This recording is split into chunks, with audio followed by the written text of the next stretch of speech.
Patrick, so many guys during the game, yourself included, got a little bit banged up, and everyone kind of getting back in there and grinding.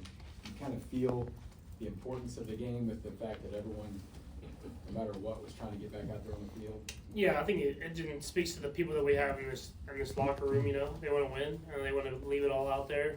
And everybody's banged up at this time of the year, but you have to be able to fight through that and play your best football. So I'm proud of the guys and how they responded in an adverse moment, and we'll keep building on that going into this week. Patrick, the first time that you played at the stadium against Baylor, what do you remember about that game and just the excitement of getting that chance to do that? Yeah, no, it was really cool. I mean, obviously, I was a freshman in college, and it was kind of my shot to prove that I could be the starting quarterback the next year. And got down early.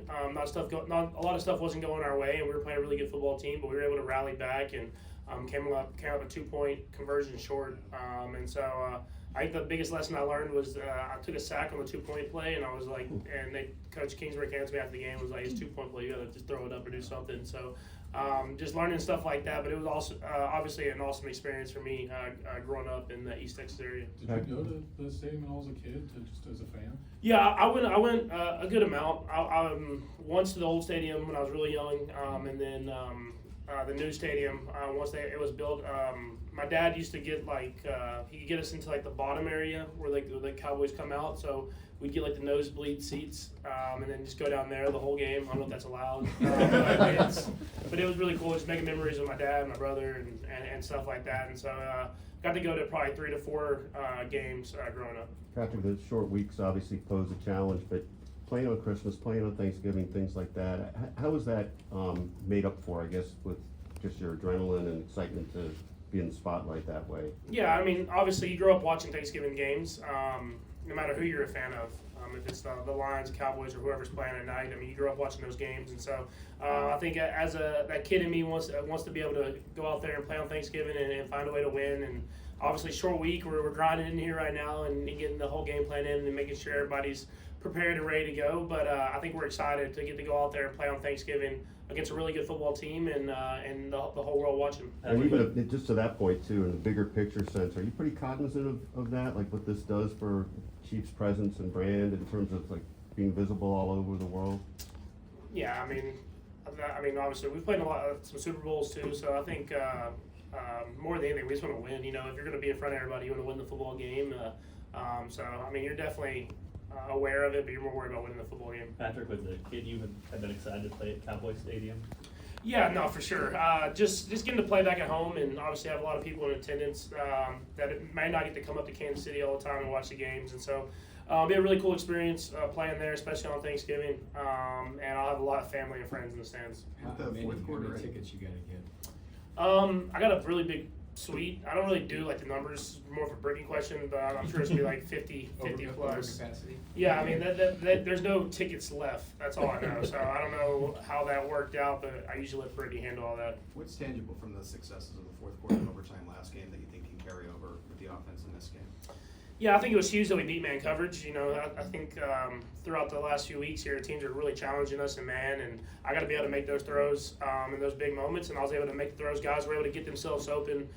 Coaches called the plays really well, and we executed. And I think whenever we're able to do that, it forces defense to have to adjust and play zones where I feel like we can play at a high level as well. And so being able to prove that we can do both, I think it's something that we have to continue to do through the rest of the season. Patrick, what does it say about Kareem to carry the ball 30 times when you guys really needed him to do so? Yeah, I mean, he's a my bad. He's a warrior. He's someone that truly wants to win. He wants to compete. He wants to be out there for his guys and give everything that he has. And I think he showed that. I mean, he showed it all season long, but he really showed that this week. And I'm sure he wasn't feeling great running some of those runs back to back to back, but he was going to do whatever it takes to win, and you need those guys on your team. Patrick, did you watch the Cowboys every week growing up? Was that a thing? I wouldn't say necessarily growing up, but once I got into football, kind of 7th, 8th grade ish age, that's when I started to really kind of get into football. And Cowboys are my dad's favorite team, so I obviously watched a ton of Cowboys and stuff like that.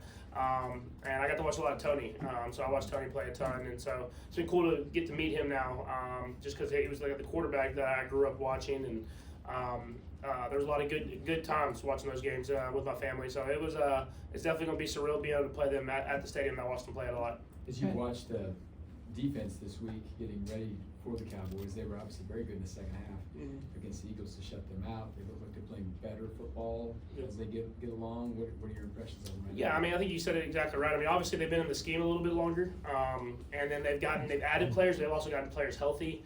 And you said they're playing at a higher level than they were even playing at the beginning of the year, and that comes with being more comfortable with the scheme that you're in. And so they're coached really well by Coach Eberflus. They fly around to the football, and they're kind of in the same situation as us. It's kind of all on the line. You got to go out there every single week and play your best football, and they've responded these last few weeks and played really good football. So it'll be a great challenge for us. Last three, Matt.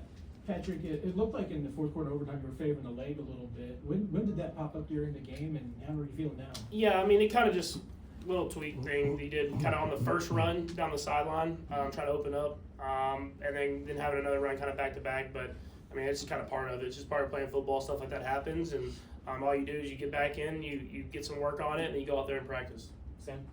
You mentioned being man-to-man. How much did that, being backed up against the goal on that throw to Rashid, which didn't seem like a real wide window, how much do you feel like that sort of got that part of it going? Yeah, it gave me confidence. I mean, just to keep firing, like it's not always going to be pretty. I think that's something I've learned throughout my career is it's not always going to be wide open or perfect play call. You got to sometimes let guys just win, and that's what happened there is Rashid won against a really good cornerback, and he got across the middle, and there was a tight window. You give him a chance, he makes a catch. And makes yards after the catch. And so that's stuff you have to do, especially versus man coverage, and we did a good job of that in the fourth quarter and overtime. Last one, Bob. I don't imagine it's on anybody's mind, but are you aware there's a trophy with this game? I know there's a turducken. I know there's that trophy. It's the owners. Oh, the owner's trophy. Yeah, I've heard of that. I didn't even think about that, but yeah, I think we should have it right now, huh? We won the last time we played the Cowboys, so try to keep that in the Hunt household, I guess. And you're thinking more of the turducken? I'm thinking of the turducken, man. John Madden, like that's to me that's the coolest thing, and obviously a legend of the game. I was able to talk to him a couple times on the phone with Coach Reed, and so to be able to be a part of that, I think that would be a special moment. All right. Thanks, Pat. Thank you.